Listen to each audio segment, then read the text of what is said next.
Hello friends, welcome to nurses guidance point YouTube channel. Nurses guidance point YouTube channel में आप सभी का फिर से एक बार स्वागत है। सो फ्रेंड्स, ESIC मतलब एम्प्लॉय स्टेट इंश्योरेंस कॉरपोरेशन का जो आपका नर्सिंग ऑफिसर का एग्ज़ाम होने वाला है, ओके, ये एग्ज़ाम आपका 7 जुलाई 2024 को होने वाला है। सो फ्रेंड्स, इस एग्ज़ाम के रिगार्डिंग जो कुछ आपके मोस्ट इम्पॉर्टेंट क्वेश्चंस हो सकते हैं, वो क्वेश्चंस आज हम लोग इस स्पेशल क्लास में डिस्कस करने वाले हैं। दोस्तों, ये स्पेशल क्लास सीरीज़ का 9th लेक्चर है। इसके पहले हमारे 8 लेक्चर कंप्लीट हो चुके हैं। सभी लेक्चर की लिंक डिस्क्रिप्शन बॉक्स में अवेलेबल है। अगर आपने वो वीडियोस देखे नहीं होंगे तो आप डिस्क्रिप्शन बॉक्स में जाकर वो वीडियोस देख सकते हैं। Okay, so without wasting time video को स्टार्ट करते हैं। सो क्वेश्चन नंबर 1 है, which one of the following factor is most significant as a risk factor for postpartum साइकोसिस। तो देखिए दोस्तों, क्वेश्चन में क्या पूछा गया है कि जो पोस्टपार्टम साइकोसिस होता है उसमें मोस्ट सिग्निफिकेंट रिस्क फैक्टर कौन सा है, यही हमें क्वेश्चन में पूछा गया है। ओके, सो ऑप्शन देखते हैं। Option A primi parity,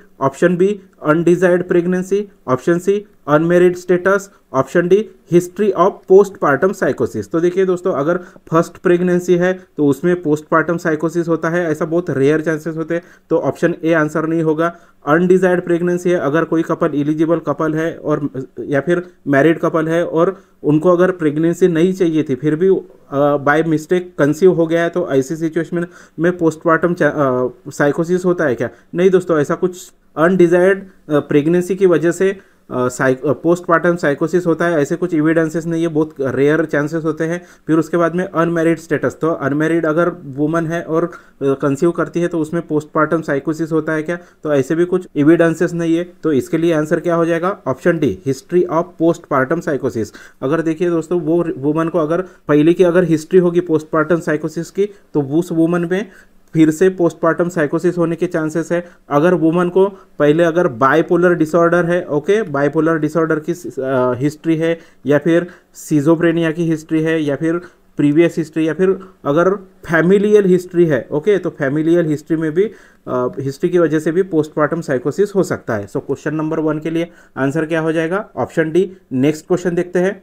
next question है question number 2, the main cause of perinatal mortality in Frank breech presentation is. तो देखिए दोस्तों, फ्रैंक ब्रीच प्रेजेंटेशन है, उसमें पेरीनेटल मॉर्टेलिटी का मेन कॉज क्या होता है, यही हमें क्वेश्चन में पूछा गया है। सो ऑप्शन देखते हैं। Option A trauma to foetal viscera, option B foetal abnormalities, option C intracranial haemorrhage, option D prolapse of umbilical cord. तो देखिए दोस्तों, फ्रैंक ब्रीच प्रेजेंटेशन में पेरीनेटल मॉर्टेलिटी का जो मेन कॉज है वो है इंट्राक्रैनियल हिमोरेज। ओके, तो इंट्राक्रैनियल हिमोरेज की वजह से फ्रैंक ब्रीच प्रेजेंटेशन में पेरीनेटल मॉर्टेलिटी होती है। और दोस्तों, अगर हम लोग अदर कॉजेस की अगर बात करते हैं तो अदर कॉजेस में बर्थ एस्पेक्सिया हो गया, या फिर कॉर्ड प्रोलैप्स, या फिर कॉर्ड प्रोलैप्स, या फिर कॉर्ड कॉम्प्रेशन हो जाता है, तभी भी पेरीनेटल मॉर्टेलिटी हो सकती है।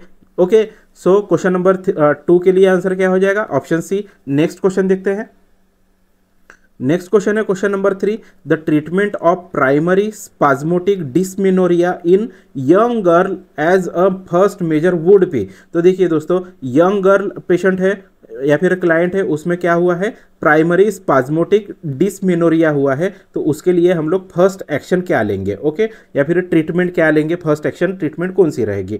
Option A presacral neurectomy, option B analgesic with antispasmodic, option C oral contraceptives, option D dilatation and curettage. तो देखिए दोस्तों, प्राइमरी स्पाज्मोटिक डिस्मेनोरिया है और यंग गर्ल है, तो उसमें हम लोग डायरेक्टली प्री सैक्रल न्यूरेक्टोमी तो करेंगे नहीं, उसके लिए हम लोग एनाल्जेसिक और एंटीस्पाज्मोटिक एजेंट्स दे सकते हैं। ओके, तो जो एनाल्जेसिक और एंटीस्पाज्मोटिक एजेंट देने का मीनिंग क्या होता है, या फिर रीज़न क्या हो सकता है? ये ट्रीटमेंट जो है वो एक तो लेस एक्सपेंसिव है, और इसमें क्या है, साइड इफेक्ट जो होते हैं दोस्तों काफ़ी कम होते हैं। ओके, साइड इफेक्ट्स भी कम होते हैं और लेस एक्सपेंसिव होती है। और साथ ही में दोस्तों हम लोग एनाल्जेसिक एंटीस्पाज्मोटिक के साथ में विटामिन बी का कॉम्बिनेशन भी विटामिन B1 का कॉम्बिनेशन भी दे सकते हैं। ओके, सो क्वेश्चन नंबर 3 के लिए आंसर क्या हो जाएगा? Option B. नेक्स्ट क्वेश्चन देखते हैं।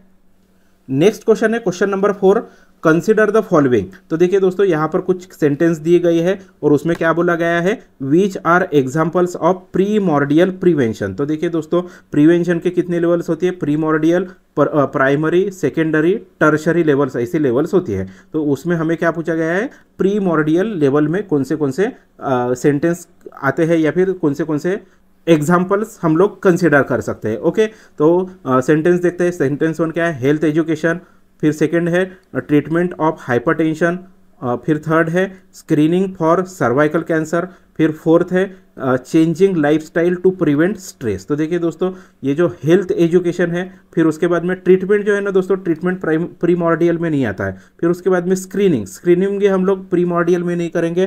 फिर उसके बाद में changing lifestyle to prevent stress, तो ये वाला भी मतलब हम लोग प्रीमॉर्डियल मतलब जो डिसीज अराइज होता है, तो डिसीज अराइज होने के पहले ही जो कुछ मेजर लेते हैं, एज लाइक हम लोग हेल्थ एजुकेशन करते हैं या फिर लाइफस्टाइल मॉडिफिकेशन करते हैं, तो ये प्रीमॉर्डियल के अंडर में आता है। ओके, सो क्वेश्चन सेंटेंस कौन से करेक्ट है, 1 and 4। ओके, तो ऑप्शन देखते हैं, ऑप्शन ए 1 and 4। तो देखिए दोस्तों यहाँ पर हमें ऑप्शन ए में ही हमारा आंसर मिल चुका है। सो क्वेश्चन नंबर 1 के लिए आंसर क्या हो जाएगा, ऑप्शन ए। नेक्स्ट क्वेश्चन देखते हैं। नेक्स्ट क्वेश्चन है question number 5, rheumatic heart disease can be prevented by. तो देखिए दोस्तों रूमेटिक हार्ट डिसीज जो होता है ना, ये स्ट्रेप्टोकोकस पायोजिनस की वजह से होता है। ओके, किससे होता है, स्ट्रेप्टोकोकस पायोजिनस की वजह से होता है। ये basically group A Streptococcus bacteria है। ओके, तो रूमेटिक हार्ट डिसीज को हमें प्रिवेंट करना है, तो उसके लिए कौन सा मेजर लेंगे, option A screening of school going children, option B vaccination against streptococcus, option C treatment of respiratory infection in children. तो देखिए दोस्तों हम लोग स्क्रीनिंग करेंगे, फिर उसके बाद में वैक्सीनेशन भी कर सकते हैं, जो कम्युनिकेबल डिसीज है उसका वैक्सीनेशन करेंगे, फिर उसके बाद में ट्रीटमेंट ऑफ रेस्पिरेटरी इन्फेक्शन, हाँ रेस्पिरेटरी इन्फेक्शन के बाद में ही रूमेटिक हार्ट डिसीज होता है, तो इसका भी हम लोग ट्रीटमेंट करना होगा। तो ये सभी सेंटेंस करेक्ट है। सो इसके लिए आंसर क्या हो जाएगा, all of this. So question number 5 का आंसर क्या है, ऑप्शन डी। नेक्स्ट क्वेश्चन देखते हैं। नेक्स्ट क्वेश्चन है question number 6, post exposure prophylaxis against HIV infection should not be delayed beyond. तो देखिए दोस्तों हमें क्या बोला गया है, अगर HIV वायरस का एक्सपोजर हो जाता है, ओके HIV वायरस का अगर एक्सपोजर हो जाता है तो उसका हमें प्रोफाइलैक्सिस लेना है, मतलब उसे कोई हम लोग क्या बोलेंगे, PEP पोस्ट एक्सपोजर प्रोफाइलैक्सिस लेना है, तो कितने घंटे के अंदर में हमें लेना पड़ेगा। तो दोस्तों अगर पोस्ट एक्सपोजर प्रोफाइलैक्सिस लेना है HIV इन्फेक्शन का, तो वो हमें एज अर्ली एज पॉसिबल लेना पड़ता है। ओके, तो एज अर्ली एज पॉसिबल हम लोग ऑप्शन वाइज कंसीडर करेंगे। तो option A 4 hours, option B 8 hours, option C 24 hours, option D 48 hours. तो देखिए दोस्तों अगर एज अर्ली एज पॉसिबल की बात करते हैं तो सबसे पहला मतलब 4 घंटे का जो ड्यूरेशन रहेगा उसके अंदर में हमें पोस्ट एक्सपोजर प्रोफाइलैक्सिस लेना पड़ेगा। Okay, according to option A correct रहेगा। सो क्वेश्चन नंबर 6 का आंसर क्या है, ऑप्शन ए। नेक्स्ट क्वेश्चन देखते हैं। नेक्स्ट क्वेश्चन है question number 7, which of the following vaccine is और कॉन्ट्रा इंडिकेटेड इन प्रेगनेंसी। तो देखिए दोस्तों कौन सी ऐसी वैक्सीन है जो प्रेगनेंसी में कॉन्ट्रा इंडिकेटेड रहती है, यही हमें क्वेश्चन में पूछा गया है। तो rubella vaccine, hepatitis vaccine, diphtheria vaccine. तो देखिए दोस्तों यहाँ पर जो रूबेला वैक्सीन है, रूबेला वैक्सीन को प्रेगनेंसी में नहीं दिया जाता है, कॉन्ट्रा इंडिकेटेड होती है। हेपेटाइटिस बी, तो हेपेटाइटिस बी हम लोग दे सकते हैं। ओके, हेपेटाइटिस बी दे सकते हैं। फिर उसके बाद में डिप्थेरिया वैक्सीन, तो देखिए दोस्तों डिप्थेरिया वैक्सीन भी हम लोग दे सकते हैं। तो ओके, सो क्वेश्चन नंबर 7 के लिए आंसर क्या हो जाएगा, सेंटेंस 1, मतलब रूबेला वैक्सीन हम लोग नहीं दे सकते। तो क्या बोला गया है, select the correct answer using the code given below. तो ऑप्शन ए 1 ओनली। तो देखिए दोस्तों यहाँ पर हमारा आंसर मिल चुका है, ऑप्शन ए हमारा आंसर रहेगा कौन सी इसके लिए, क्वेश्चन नंबर 7 के लिए। तो जो MMR वैक्सीन होती है, ओके MMR वैक्सीन मतलब मीजल्स, मम्स, रूबेला वैक्सीन हो गई, या फिर जितनी कुछ लाइव अटेन्यूएटेड वैक्सीन होती है, even live attenuated influenza vaccine जो होती है जिसको हम लोग नेजल फ्लू वैक्सीन बोलते हैं, नेजल फ्लू वैक्सीन हो गया, वेरिसेला झूस्टर वैक्सीन हो गया, या फिर जो शिंगल्स का जो वैक्सीन होता है दोस्तों, तो ये हम लोग प्रेगनेंसी में नहीं देते। प्रेगनेंसी में ये सब vaccine, MMR vaccine, influenza vaccine हो गया, या फिर जो live attenuated vaccine, shingles vaccine, ये सब कुछ कॉन्ट्रा इंडिकेटेड होती है। क्यों कॉन्ट्राइंडिकेटेड होती है? क्योंकि ये जो प्लासेंटल बैरियर होता है दोस्तों, ओके, तो ये प्लासेंटल बैरियर को क्रॉस करने के चांसेस होते हैं, और अगर प्लासेंटल बैरियर को ये वैक्सीन अगर क्रॉस कर लेती है तो उसकी वजह से जो फीटस होता है, फीटस में वायरल इन्फेक्शन होने के चांसेस होते हैं। सो हम लोग ये वैक्सीन को कॉन्ट्राइंडिकेटेड रखते हैं। ओके, सो नेक्स्ट क्वेश्चन देखते हैं। नेक्स्ट क्वेश्चन है question number 8। In a case of paucibacillary leprosy, treatment is considered adequate if the patient has received the 6th monthly doses of combined therapy within। तो देखिए दोस्तों, पॉसिबैसिलरी leprosy है और उसका हमने ट्रीटमेंट कंसिडर करना है, तो एडिक्वेट ट्रीटमेंट हम लोग किसको कंसिडर करेंगे? अगर 6th मंथली डोजेस देना है तो वो 6 मंथली कंबाइंड थेरेपी का जो डोज देना है वो हमें कितने महीने के अंदर में देना है। ओके, सो ऑप्शन देखते हैं। Option A 6 month, option B 9 months, option C 12 months, option D 15 months. तो देखिए दोस्तों, ये कंबाइंड थेरेपी का जो डोज होता है, 6 मंथली जो डोज होता है वो हमें विद इन 9 मंथ्स कंप्लीट करना पड़ता है। ओके, सो क्वेश्चन नंबर 8 के लिए आंसर क्या हो जाएगा? Option B. तो देखिए दोस्तों, ये पॉसिबैसिलरी लेप्रेसी के रिगार्डिंग था, लेकिन दोस्तों अगर हम लोग मल्टीबैसिलरी लेप्रेसी की बात करते हैं, ओके, किसकी? मल्टीबैसिलरी लेप्रेसी की बात करते हैं, तो उसमें हमें 12 मंथ के डोजेस देना पड़ता है। ओके, कितने मंथ के डोजेस देना पड़ता है? 12 मंथ्स के डोजेस देना पड़ता है। वो हमें विद इन 18 मंथ्स कंप्लीट करना पड़ता है। ओके, कितने दिनों में कवर करना पड़ता है? विद इन 18 मंथ्स में कवर करना पड़ता है। ओके, सो क्वेश्चन नंबर 8 के लिए आंसर हो जाएगा ऑप्शन बी। नेक्स्ट क्वेश्चन देखते हैं।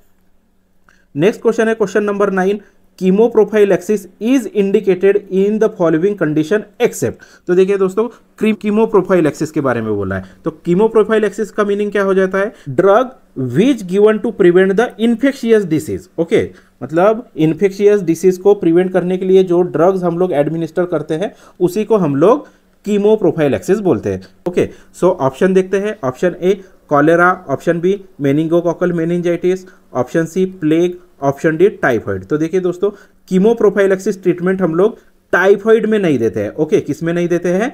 टाइफाइड में नहीं देते। हम लोग कॉलेरा में दे सकते हैं, मेनिंगोकोकल मेनिंजाइटिस में भी दे सकते हैं और इवन प्लेग में भी दे सकते हैं, लेकिन टाइफाइड में नहीं देते हैं। ओके, तो ये जो प्लेग जो होता है ना दोस्तों, ये येर्सिनिया पेस्टिस इसका पॉजिटिव ऑर्गेनिज्म है और ये एक जूनोटिक डिसीज है। ओके, कौन सा डिसीज है? जूनोटिक डिसीज है। ये एनिमल टू ह्यूमन ट्रांसमिट होता है। ओके, कैसे ट्रांसमिट होता है? एनिमल टू ह्यूमन की तरफ ट्रांसमिट होता है।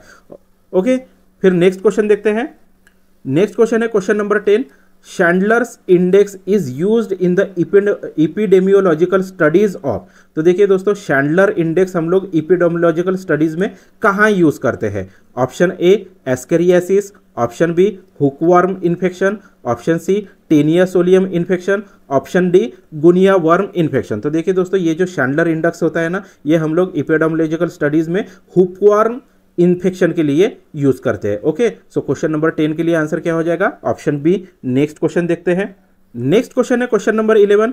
Consider the following diseases. तो देखिए दोस्तों, यहां पर डिसीजेस की लिस्ट दी गई है और हमें क्या बोला गया है? Which of the above are correct examples for incubation period of 10 to 14 days. तो देखिए दोस्तों, 10 to 14 डेज का जिस डिसीजेस का इंक्यूबेशन पीरियड होता है वही हमें यहाँ से पिक करना है। ओके, सेंटेंस ये देखते हैं। मीजल्स, सेकंड है पोलियो, फिर है थर्ड है स्टेफिलोकोकस पॉइजनिंग, फिर फोर्थ है टाइफाइड। तो देखिए दोस्तों, यहाँ पर हम लोग अगर मीजल्स की बात करते हैं ना, तो मीजल्स का जो इंक्यूबेशन पीरियड होता है वो 10 to 14 डेज का होता है। फिर उसके बाद में है पोलियो, तो पोलियो का जो इंक्यूबेशन पीरियड होता है वो 7 to 14 डेज का होता है। ओके, फिर उसके बाद में स्टेफिलोकोकस फूड पॉइजनिंग, तो स्टेफिलोकोकस फूड पॉइजनिंग जो होती है ना दोस्तों, 1 to 8 आवर का इसका इंक्यूबेशन पीरियड होता है। ओके, और जो टाइफाइड होता है दोस्तों, ये टाइफाइड का 10 to 14 डेज का इंक्यूबेशन पीरियड होता है। और हमें क्या बोला गया था कि जिसका 10 to 14 डेज इंक्यूबेशन पीरियड है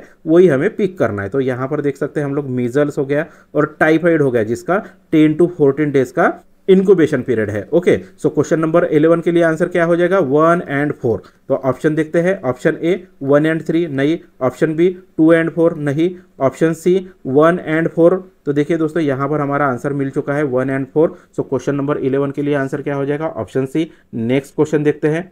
नेक्स्ट क्वेश्चन है question number 12, which of the following is the most common malignant tumour in adult males in India. तो देखिए दोस्तों यहां पर क्या बोला गया है कि कौन सा मोस्ट कॉमन मैलिग्नेंट ट्यूमर है अडल्ट इन इंडिया, जो इंडिया के जो मेल अडल्ट्स है उसमें कौन सा मैलिग्नेंट ट्यूमर कॉमन है, यही हमें क्वेश्चन में पूछा गया है। Okay, option A lung cancer, option B oropharyngeal carcinoma, option C gastric carcinoma, option D colorectal carcinoma. Okay, तो देखिए दोस्तों जो अडल्ट मेल्स होते हैं उसमें लंग कैंसर मोस्ट कॉमन है। ओके, कौन सा कैंसर कॉमन है, मोस्ट कॉमन है लंग कैंसर मोस्ट कॉमन है। सो क्वेश्चन नंबर 12 के लिए आंसर क्या हो जाएगा, ऑप्शन ए। अगर दोस्तों यहाँ पर क्वेश्चन में आपको अडल्ट फीमेल्स पूछा जाता है, ओके अडल्ट फीमेल पूछा जाता है, तो अडल्ट फीमेल में ब्रेस्ट कैंसर मोस्ट कॉमन है। ओके, और ब्रेस्ट कैंसर का मोस्टली कौन से पार्ट में लोकेटेड होता है, जो अपर आउटर क्वाड्रेंट होता है। ओके, अपर आउटर क्वाड्रेंट में लोकेटेड होता है मोस्ट कॉमनली। ठीक है, सो क्वेश्चन नंबर 12 के लिए आंसर क्या हो जाएगा, ऑप्शन ए। नेक्स्ट क्वेश्चन देखते हैं। नेक्स्ट क्वेश्चन है question number 13, 8 month old child had history of unusual crying and convulsions following previous vaccination after BCG, DPT, OPV first dose. तो देखिए दोस्तों एक 8 month ओल्ड चाइल्ड है जिसका वैक्सीनेशन हुआ है। वैक्सीनेशन में कौन सा वैक्सीनेशन कंप्लीट हो चुका है, उसका BCG, DPT और OPV का फर्स्ट डोज कंप्लीट हो चुका है, जिसके बाद में वो चाइल्ड के अंदर में अनयूजुअल क्राइंग दिखाई देती है और साथ ही में उसमें कन्वल्जन्स भी दिखाई देते हैं। ओके, और साथ ही में उसको हेपेटाइटिस बी का भी डोज गया था। ओके, सो अभी क्या हुआ है, now parents have brought the child for next doses of vaccination. तो उसके जो पेरेंट्स थे उन्होंने क्या किया है, वही सेम लड़के को वैक्सीनेशन के लिए फिर से नेक्स्ट डोजेस के लिए लेकर आए हैं। तो हमें क्या बोला गया है, which vaccine is contraindicated in this situation. तो ऐसी सिचुएशन में हम लोग कौन सी वैक्सीन को कॉन्ट्रा इंडिकेटेड करेंगे जिसमें अनयूजुअल क्राइंग था और कन्वल्जन्स थे। Option A measles, option B DPT, option C hepatitis B, option D DT। तो देखिए दोस्तों ये जो अनयूजुअल क्राइंग और कन्वल्जन्स है ना, ये DPT वैक्सीन की वजह से आते हैं। ओके, कौन सी वैक्सीन की वजह से आते हैं, DPT वैक्सीन की वजह से। सो नेक्स्ट डोज में हम लोग क्या करेंगे, जो DPT का जो डोज रहेगा उसको हम लोग कॉन्ट्रा इंडिकेटेड रखेंगे। ओके, सो उसको विथहोल्ड करेंगे, उसको कॉन्ट्रा इंडिकेटेड रखेंगे। ओके, सो क्वेश्चन नंबर 13 के लिए आंसर क्या हो जाएगा, option B DPT। Okay, so next question देखते हैं। नेक्स्ट क्वेश्चन है question number 14, the clinical features of Turner syndrome in girls include the following except. तो देखिए दोस्तों जो गर्ल्स में टर्नर सिंड्रोम होता है तो उसमें जो क्लिनिकल फीचर्स होते हैं तो दिए गए हैं ऑप्शन में, एक क्लिनिकल फीचर प्रेजेंट नहीं होता है और बाकी 3 प्रेजेंट होते हैं। तो जो प्रेजेंट नहीं होता है वही हमें फाइंड आउट करना है। ओके, सो ऑप्शन देखते हैं। Option A severe mental retardation, option B webbing of the neck, option C delayed puberty, option D short stature. तो देखिए दोस्तों अगर टर्नर सिंड्रोम हुआ है तो टर्नर सिंड्रोम में short and web neck present होती है। Okay, short and web neck जो होती है वो प्रेजेंट होती है। फिर उसके बाद में लो सेट ईयर्स होते हैं, जो पेशेंट होता है या फिर अफेक्टेड पर्सन होता है उसका स्टेचर जो होता है वो शॉर्ट रहता है, उसके जो हैंड्स रहते हैं वो स्वोलन रहते हैं और फीट्स भी उसके स्वोलन रहते हैं। Okay, hands and feets swollen रहते हैं, उसमें हार्ट डिफेक्ट्स भी दिखाई देते हैं, इवन पेशेंट में डायबिटीज़ भी हो सकता है, इवन पेशेंट का जो थायराइड लेवल होता है वो डिक्रीज हो जाता है, लो थायराइड हार्मोन लेवल हो जाता है और प्यूबर्टी जो होती है ना दोस्तों ये डिले हो जाती है। ओके, डिलेड प्यूबर्टी भी दिखाई देती है। तो ऑप्शन देखते हैं, option A severe mental retardation. तो देखिए दोस्तों ये सब हम लोगों ने फीचर्स देखे तो इसमें सीवियर मेंटल रिटार्डेशन कहीं पर भी दिखा नहीं हमें। फिर उसके बाद में वेबिंग ऑफ द नेक, तो देखिए दोस्तों यहाँ पर बोला था मैंने शॉर्ट एंड वेब नेक होता है तो ये प्रेजेंट रहेगा। फिर डिलेड प्यूबर्टी, तो यहाँ पर अभी बताया था प्यूबर्टी जो होती है वो डिलेड होती है। ओके, फिर उसके बाद में शॉर्ट स्टेचर, तो देखिए दोस्तों यहाँ पर बोला था मैंने शॉर्ट स्टेचर। तो टर्नर सिंड्रोम जो होता है उसमें सीवियर मेंटल रिटार्डेशन नहीं होता है। ओके, सो क्वेश्चन नंबर 14 के लिए आंसर क्या हो जाएगा, ऑप्शन ए। तो देखिए दोस्तों ये जो टर्नर सिंड्रोम होता है ना इसी को हम लोग कंजेनाइटल ओवेरियन हाइपोप्लेजिया बोल सकते हैं। ओके, कंजेनाइटल ओवेरियन हाइपोप्लेजिया बोल सकते हैं या फिर हम लोग उसे 45X सिंड्रोम बोल सकते हैं। ओके, कौन सा सिंड्रोम बोल सकते हैं, 45X सिंड्रोम बोल सकते हैं, क्योंकि दोस्तों यहाँ पर जो सेक्स क्रोमोसोम होता है आइदर X या फिर Y सेक्स क्रोमोसोम होता है, एक सेक्स क्रोमोसोम अपसेंट होता है इसमें। ओके, सो क्वेश्चन नंबर 14 के लिए आंसर क्या हो जाएगा? Option A. नेक्स्ट क्वेश्चन देखते हैं। नेक्स्ट क्वेश्चन है question number 15, occupational exposure to benzol may leads to. तो देखिए दोस्तों, अगर बेंजोइक एसिड या फिर बेंजोल का ऑक्यूपेशनल एक्सपोजर हो जाता है तो उसकी वजह से क्या होने के चांसेस होते हैं, यही हमें क्वेश्चन में पूछा गया है। ओके, ऑप्शन देखते हैं। Option A lung cancer, option B leukaemia, option C COPD, option D neurofibromas. तो देखिए दोस्तों, बेंजोइक एसिड या फिर बेंजोल का अगर एक्सपोजर होता है ना, उसकी वजह से ल्यूकेमिया होने के चांसेस होते हैं। ओके, अगर बेंजोल या फिर बेंजोइक एसिड का लॉन्ग टर्म एक्सपोजर होता है तो उसमें क्या हो जाएगा? सबसे पहले बोन मैरो सप्रेशन हो जाएगा। बोन मैरो सप्रेशन की वजह से जो आरबीसी का काउंट रहेगा वो डिक्रीज हो जाएगा, और डिक्रीज काउंट की वजह से पेशेंट में ल्यूकेमिया हो जाएगा। ओके, सो क्वेश्चन नंबर 15 के लिए आंसर क्या हो जाएगा? Option B. नेक्स्ट क्वेश्चन देखते हैं। नेक्स्ट क्वेश्चन है question number 16, the benefit of ESI act include the following except. तो देखिए दोस्तों, हमारा ईएसआईसी का एग्जाम है, तो ईएसआईसी का एग्जाम है, इसकी वजह से जो ईएसआईसी के अंडर में कौन सी मेडिकल फैसिलिटी कवर होती है वो उसके रिगार्डिंग हम लोग ये क्वेश्चन देख रहे हैं। ओके, सो क्वेश्चन में क्या पूछा गया है कि ईएसआई एक्ट में कौन सा बेनिफिट यहाँ पर इंक्लूड नहीं होता है, यही क्वेश्चन में पूछा गया है। Okay, option A medical benefit, option B rehabilitation allowance, option C sickness benefit, option D nutritional allowance. तो देखिए दोस्तों, मेडिकल बेनिफिट कवर होता है ईएसआई एक्ट में, इवन रिहेबिलिटेशन अलाउंस कवर होता है और सिकनेस बेनिफिट भी कवर होता है। डिसेबिलिटी बेनिफिट को ही हम लोग रिहेबिलिटेशन अलाउंस भी बोल सकते हैं। ओके, तो रिहेबिलिटेशन मतलब डिसेबिलिटी बेनिफिट कवर होता है। कौन सा बेनिफिट कवर नहीं होता है? न्यूट्रिशनल अलाउंस नहीं मिलता है। ओके, सो क्वेश्चन नंबर 16 के लिए आंसर क्या हो जाएगा?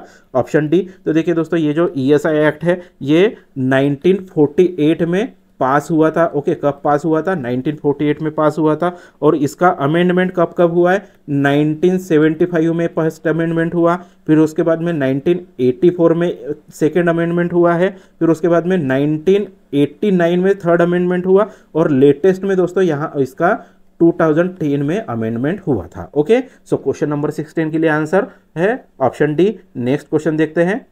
नेक्स्ट क्वेश्चन है question number 17, the following are the group health education approaches except. तो देखिए दोस्तों, हमें क्या बोला गया है कि कौन से ग्रुप हेल्थ एजुकेशन अप्रोचेस है, एक छोड़ के सभी रहेंगे। जो नहीं रहता है ग्रुप हेल्थ एजुकेशन अप्रोच, वही हमें फाइंड आउट करना है। Lecture method, demonstration method, role play, documentary. तो देखिए दोस्तों, हम लोग ग्रुप हेल्थ एजुकेशन देना है तो लेक्चर मेथड से भी ग्रुप हेल्थ एजुकेशन दे सकते हैं, डेमोन्स्ट्रेशन देके भी हम लोग ग्रुप हेल्थ एजुकेशन प्रोवाइड कर सकते हैं, फिर उसके बाद में रोल प्ले के थ्रू भी हम लोग ग्रुप हेल्थ एजुकेशन प्रोवाइड कर सकते हैं। लेकिन दोस्तों, हम लोग डॉक्यूमेंट्री से हम लोग कभी ग्रुप हेल्थ एजुकेशन प्रोवाइड नहीं करते हैं। ओके, सो क्वेश्चन नंबर 17 के लिए आंसर क्या हो जाएगा? Option D. अगर दोस्तों इसके अलावा हम लोग बात करते हैं ना, तो ग्रुप डिस्कशन हो गया। ओके, ग्रुप डिस्कशन हो गया या फिर पैनल डिस्कशन हो गया, इसके थ्रू भी हम लोग हेल्थ एजुकेशन प्रोवाइड कर सकते हैं। इवन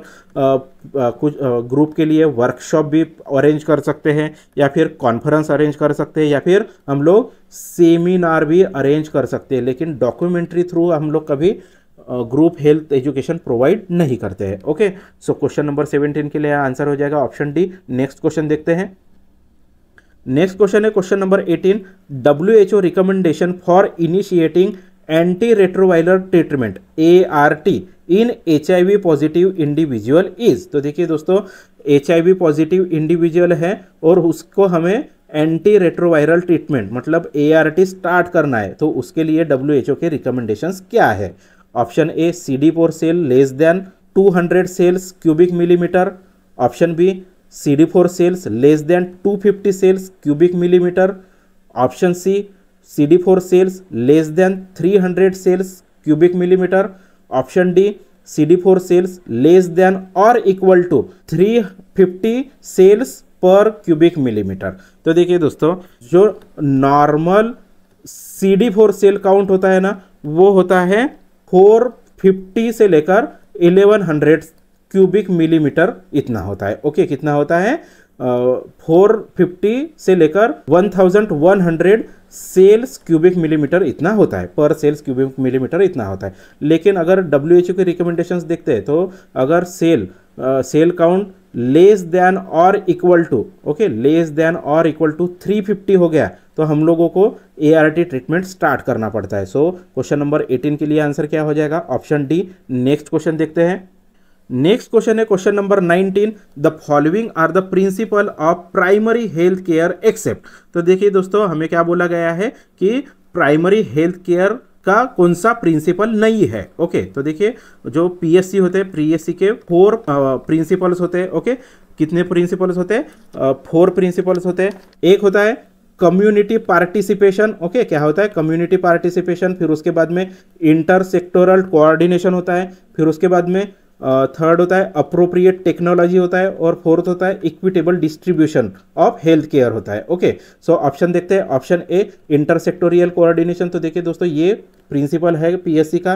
फिर उसके बाद में provision of specialist service eight primary health centre. तो देखिए दोस्तों, प्राइमरी हेल्थ सेंटर में कोई भी स्पेशलिस्ट सर्विस प्रोवाइड नहीं की जाती। ओके, अप्रोप्रिएट टेक्नोलॉजी भी प्राइमरी हेल्थ केयर का प्रिंसिपल है। फिर उसके बाद में equitable distribution of health care भी प्राइमरी हेल्थ केयर का प्रिंसिपल है। तो क्वेश्चन नंबर 19 के लिए आंसर क्या हो जाएगा? Option B. नेक्स्ट क्वेश्चन देखते हैं। नेक्स्ट क्वेश्चन है question number 20, acute respiratory infection ARI are most important of under 5 mortality in India. तो देखिए दोस्तों, अंडर 5 मॉर्टेलिटी में एक्यूट रेस्पिरेटरी इन्फेक्शन जो होता है वो मोस्ट इंपॉर्टेंट कॉज है। ओके, तो आगे क्या बोला गया है? In remote areas children develop frequent episode of ARI। तो देखिए जो रिमोट एरियाज होते हैं उसमें क्या होता है, जो चिल्ड्रन होते हैं उसमें फ्रीक्वेंटली ARI के पेशेंट्स हमें दिखाई देते हैं। So what major will you take for prevention and control of ARI among the under 5 children in that area. तो जो रिमोट एरियाज होते हैं और रिमोट एरियाज में जो अंडर 5 चिल्ड्रन है, तो उसमें हमें क्या करना है? ARI को प्रिवेंट या फिर और कंट्रोल भी करना है। तो उसके लिए हम लोग क्या क्या मेजर्स लेने वाले हैं? सो ऑप्शन देखते हैं। Option A case management and health education to mother. तो देखिए दोस्तों, हमें हेल्थ एजुकेशन करना पड़ेगा और केस मैनेजमेंट भी करना पड़ेगा। जो पॉजिटिव केसेस मिलते हैं उसका मैनेजमेंट करना पड़ेगा और जो उनकी मदर्स होती है उनको एजुकेट भी करना पड़ेगा। फिर उसके बाद में जो वैक्सीन प्रिवेंटेबल डिसीज होते हैं उसका वैक्सीनेशन भी करना होगा। फिर उसके बाद में controlling mall nutrition, promote breast feeding and vitamin A supplementation. तो हम लोग क्या करेंगे? उसमें जो माल न्यूट्रिशन है उसको कंट्रोल करेंगे, ब्रेस्ट फीडिंग को प्रमोट करेंगे और विटामिन ए का भी सप्लीमेंट देंगे। सो क्वेश्चन नंबर 20 के लिए आंसर क्या हो जाएगा? ऑप्शन ए, बी, सी तीनों भी करेक्ट है, इसलिए ऑप्शन क्या रहेगा? इसका आंसर क्या रहेगा? Option D, all of this. Okay, so question number 20 का आंसर हो गया ऑप्शन डी। नेक्स्ट क्वेश्चन देखते हैं। नेक्स्ट क्वेश्चन है question number 21, the following are the objective of Indian public health standards for primary health centres except. तो देखिए दोस्तों, IPHS का जो स्टैंडर्ड्स होते हैं, ओके, उसके जो ऑब्जेक्टिव्स है वो प्राइमरी हेल्थ सेंटर के लिए कौन सा ऑब्जेक्टिव नहीं है, यही हमें क्वेश्चन में पूछा गया है। ओके, सो ऑप्शन देखते हैं। Option A provision of comprehensive primary health care. Option B achievement of acceptable quality of health care. Option C provision of accidental and emergency care. Option D making services more responsive to the needs of the community. तो देखिए दोस्तों, हम लोग comprehensive primary health care तो देना पड़ेगा, फिर उसके बाद में जो acceptable quality of health care है उसको भी हमें अचीव करना पड़ेगा। फिर उसके बाद में provision of accident and emergency care. तो हम लोग एक्सीडेंट और इमरजेंसी केयर हम लोग यहाँ पर देते नहीं, हम लोग जस्ट प्राइमरी केयर देते हैं दोस्तों, और उसके बाद में पेशेंट को डायरेक्टली रेफर कर देते हैं। ओके, सेकेंडरी यूनिट में रेफर कर देते हैं। तो ये हमारा आंसर रहेगा, ये IPHS का प्राइमरी हेल्थ सेंटर का ऑब्जेक्टिव नहीं है। ओके, फिर उसके बाद में यहाँ पर क्या बोला गया था? Making services more responsive to the needs of the community. तो देखिए दोस्तों, हमें क्या करना पड़ेगा? सर्विसेज जो है मोर रिस्पॉन्सिव रखना पड़ेगा टूवर्ड द जो कम्युनिटी के नीड्स है उसके according. Okay, so question number 21 के लिए आंसर क्या हो जाएगा? Option C. नेक्स्ट क्वेश्चन देखते हैं। नेक्स्ट क्वेश्चन है question number 22, a pregnant woman in 3rd trimester having fever was diagnosed as case of falciparum malaria. तो देखिए दोस्तों, यहाँ पर कैसी एक प्रेग्नेंट वुमन है और 3rd ट्राइमेस्टर प्रेगनेंसी है उसकी, उसमें क्या हुआ है कि जो मलेरिया डायग्नोज हुआ है, फैल्सीफेरम मलेरिया डायग्नोज हुआ है। तो उसके लिए क्या बोला गया है? Under the national health programme which drug is recommended. Falciparum malaria अगर उसको डायग्नोज होता है, उसकी प्रेगनेंसी 3rd ट्राइमेस्टर है, तो उसके लिए हम लोग कौन सी ड्रग थेरेपी देंगे। ओके, सो ऑप्शन देखते हैं। Option A ACT only, option B ACT accompanied by single dose of primaquine on day 2, option C only quinine, option D chloroquine. तो देखिए दोस्तों, हम लोग अगर लेडी प्रेग्नेंट है तो प्रेग्नेंट लेडी में हम लोग प्राइमाक्विन जो होता है ना, इसको हम लोग कॉन्ट्रा इंडिकेटेड रखते हैं। ओके, ये क्या है, प्राइमाक्विन प्रेगनेंसी में कॉन्ट्रा इंडिकेटेड होता है, तो ऑप्शन बी तो हमारा आंसर नहीं रहेगा। ओके, तो हम लोग इसके लिए फिर ट्रीटमेंट कौन सी देंगे, ACT ट्रीटमेंट देंगे। ओके, कौन सी ट्रीटमेंट देंगे, ACT ट्रीटमेंट। तो ACT ट्रीटमेंट मतलब क्या हो गया, artemisinin based combination therapy. Okay, क्या बोलते हैं इसको, आर्टेमिसिनी बेस्ड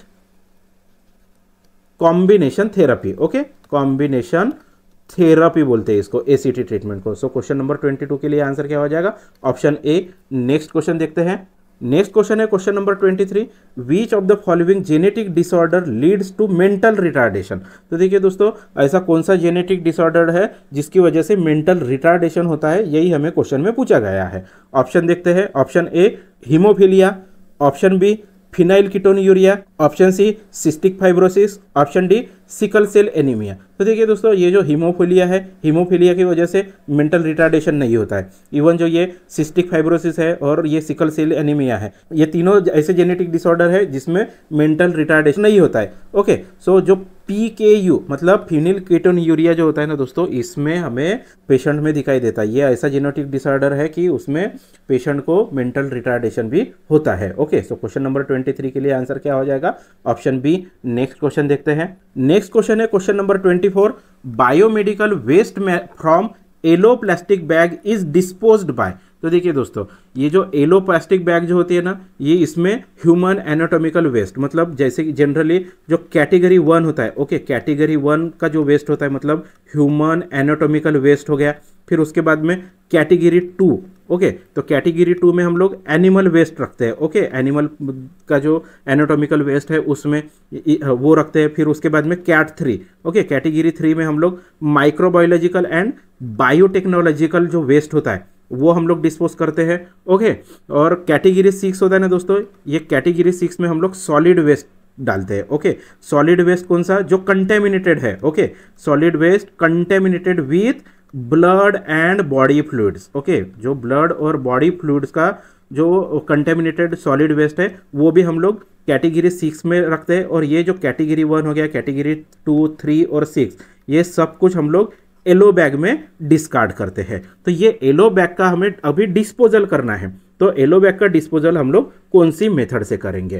तो इसके लिए हम ऑप्शन देखते हैं। Option A autoclaving, option B microwaving, option C incineration, option D chemical treatment. तो देखिए दोस्तों, ये येलो बैग जो होता है ना, इसको हम लोग इंसिनरेट करते हैं। ओके, तो इंसिनरेशन का मीनिंग क्या होता है, जो सॉलिड वेस्ट होता है उसको बर्न करते हैं, बर्न इनटू द ऐश, उसको बर्न करके पूरा ऐश में कन्वर्ट कर देते हैं। या फिर हम लोग डीप बरियल मेथड भी यूज कर सकते हैं। ओके, क्या कर सकते हैं, डीप बरियल मेथड भी यूज कर सकते हैं। मतलब जो वेस्ट रहेगा उसको हम लोग डीपली बरियल करके रख देंगे। ओके, फिर उसके बाद में उसको सैंड से कवर करके रख देंगे।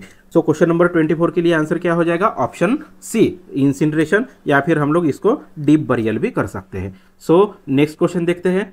नेक्स्ट क्वेश्चन है question number 25, which of the following is not a feature of heat stress. तो देखिए दोस्तों, हीट स्ट्रेस हुआ है तो उसमें कौन सा फीचर नहीं दिखाई देता है, यही हमें क्वेश्चन में पूछा गया है। तो ऑप्शन देखते हैं। ऑप्शन ए हाइपरपायरेक्सिया। तो देखिए दोस्तों, हीट स्ट्रेस हुआ है तो ऑब्वियसली बॉडी का टेम्परेचर जो रहेगा वो इंक्रीज हो जाएगा, मतलब हाइपरपायरेक्सिया प्रेजेंट रहेगा। फिर उसके बाद में syncope, option C cramps, option D numbness. तो देखिए दोस्तों, अगर हीट स्ट्रेस होता है तो सिनकोपी भी हो सकता है, इवन पेशेंट में क्रैम्प्स भी आ सकते हैं, लेकिन ऐसे पेशेंट में हमें नमनेस दिखाई नहीं देता है। ओके, सो क्वेश्चन नंबर 25 के लिए आंसर क्या हो जाएगा, ऑप्शन डी। तो ये जो क्रैम्प्स होते हैं दोस्तों, क्रैम्प्स किसकी वजह से आते हैं, जो हमारे बॉडी में साल्ट और वाटर होता है। ओके, साल्ट एंड वाटर होता है, साल्ट एंड वाटर का डिप्लेशन हो जाएगा। ओके, जो कंटेंट रहेगा वो डिक्रीज हो जाएगा, बॉडी में से इसका कंटेंट जो है डिक्रीज हो जाएगा, डिप्लेशन हो जाएगा, उसकी वजह से क्रैम्प्स भी आते हैं। ओके, सो क्वेश्चन नंबर 25 के लिए आंसर क्या हो जाएगा? Option D. ओके, तो दोस्तों इस वाली वीडियो में हम लोगों ने टोटल 25 क्वेश्चंस कवर किए हैं।